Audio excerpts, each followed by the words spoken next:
উনি ভালো বলেন, গলার মডুলেশন খুব ভালো, কিন্তু সমস্যা হচ্ছে যে কথায় আর কাজে কোনো মিল নেই। যে এত কথা বলছেন, উত্তরাখণ্ডে কংগ্রেসের সরকার, সেই সরকারকে ফেলে দেওয়ার জন্য 24 ঘন্টার মধ্যে স্টিং ভিডিও পাঠিয়ে দেওয়া হলো ফরেন্সিক ল্যাবরেটরিতে। এত ভাষণ দিচ্ছেন, কালে কেন দিয়ে গেলেন?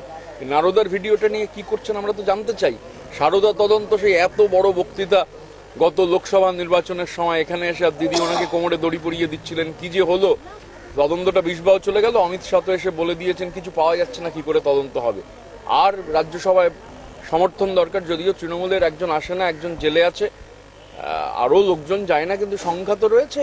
এই গিভ অ্যান্ড টেক পলিসি হয়েছে যে সারদাস থেকে নারদা সব বিষবাও জলে চলে যাবে, আর অন্যদিকে রাজ্যসভায় ওরা সমর্থন করবে। আর দেখা যাচ্ছে লোকসভার এথিক্স কমিটিতে এটা গেছে, রাজ্যসভায় যায়নি।